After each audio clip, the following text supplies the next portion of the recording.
Hi there, I'm Vincent Boss and I provide dating and self-improvement advice. And in today's podcast, we're going to be discussing breakup blues confusion. So before we get into the podcast, I just want to let you know about my website, dateme.tips. That's www.dateme.tips.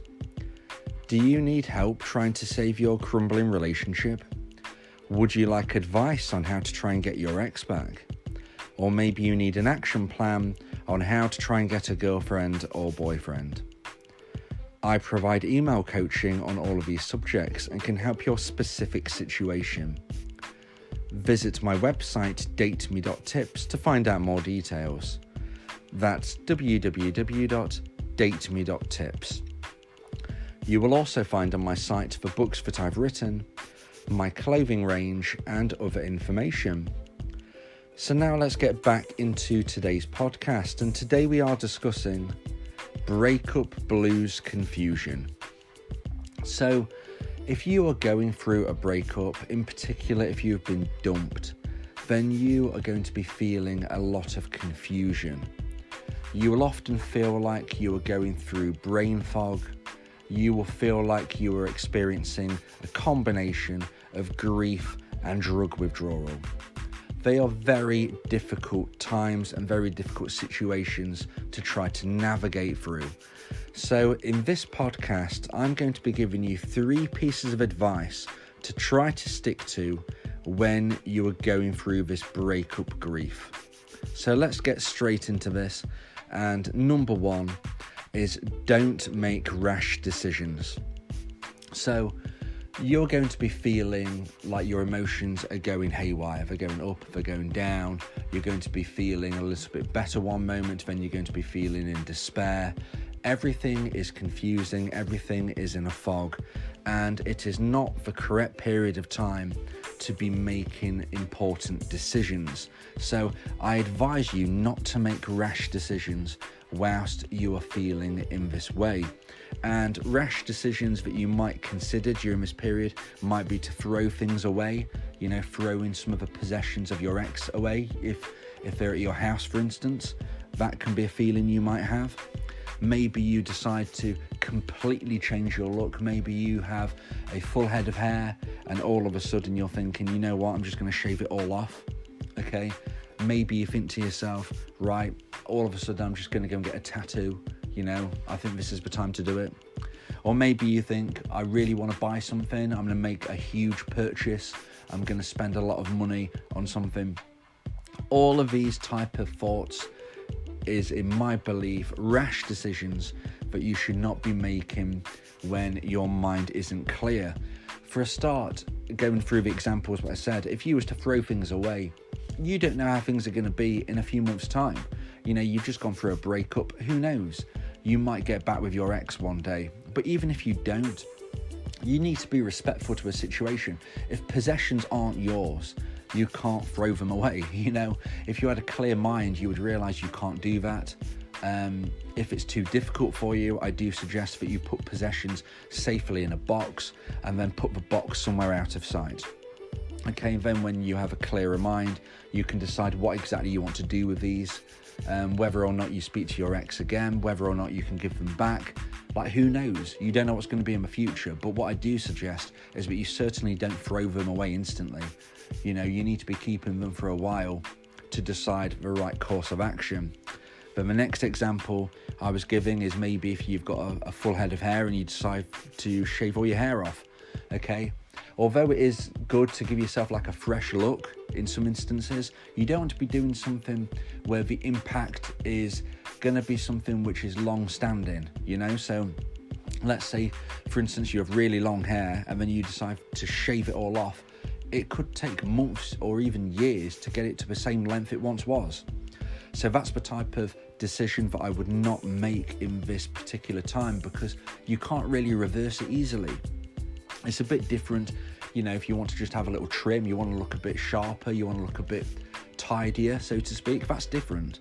But what I'm saying is, don't kind of just shave all your hair off if normally you have really long hair. Similarly with a tattoo is permanent.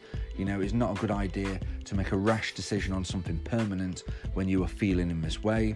And then the last example I gave is if you wanted to make a big purchase.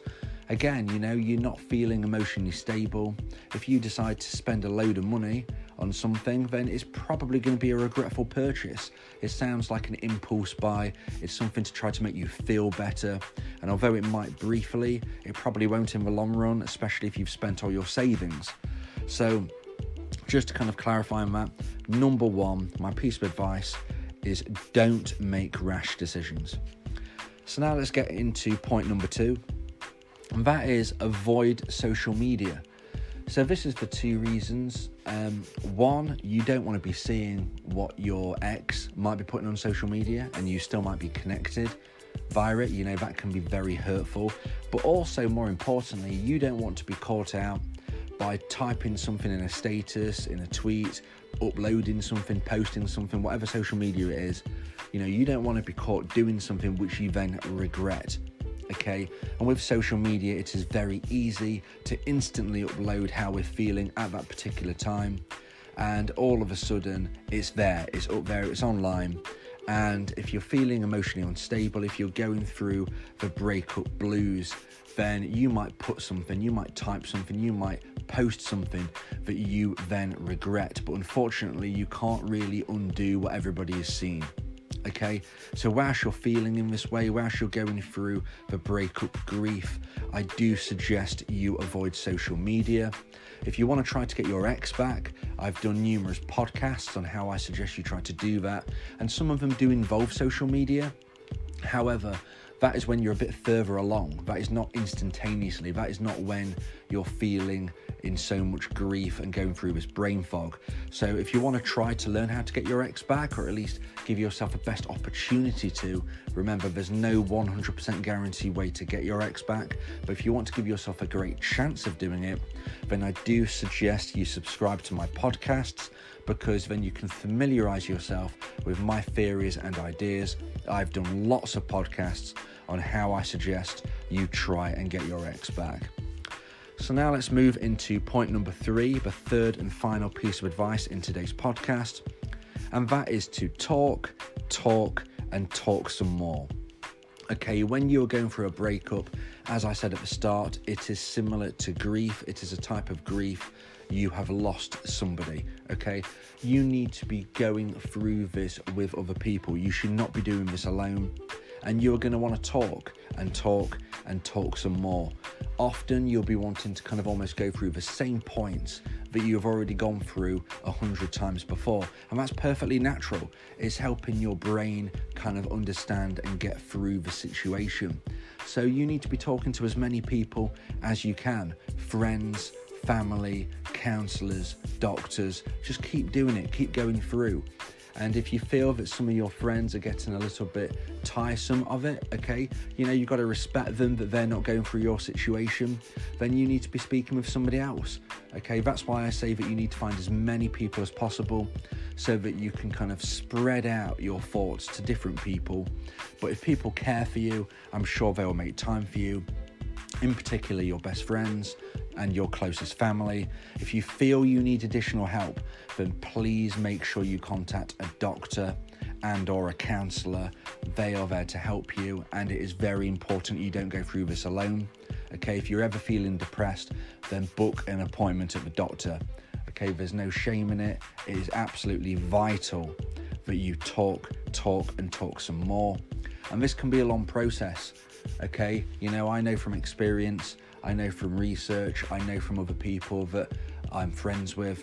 These are situations that people are often talking about weeks, months, even years later. Okay, there's no rush. Everybody goes through these stages of grief at a different pace, but you need to make sure that you are communicating with people and you are getting feedback and you're able just to unload, because that's what we need to do. You should not be bottling things up. So as I said, this can take a long time. It could be months, it could be years into the future before you're feeling really comfortable with the current situation. Some people get through it a little bit quicker, but it is not a race. So just make sure you have people to talk to. And if you feel that you don't, then contact your doctor and make an appointment. Counsellors are excellent as well, but make sure you speak to a doctor if you feel like there's nobody else to talk with. Okay, so I hope you've enjoyed today's podcast. I hope you understand how important it is to try to think clearly when you're going through breakup blues. It can feel very confusing and it can feel very challenging, but you will get through the other side. Okay, just try to keep as stable as you can, have a stable mindset, and you will be able to grow and become a better person as you go through this, because you'll be self-improving and you'll be learning about yourself. And when you get out the other side, who knows the situation you're in? You know, maybe one day you'll get your ex back if you want to, maybe you won't, but whatever happens in that regard, you will be happy again. Okay, it does happen, whether it's with your ex or with somebody else. With or without them, you will have a positive future.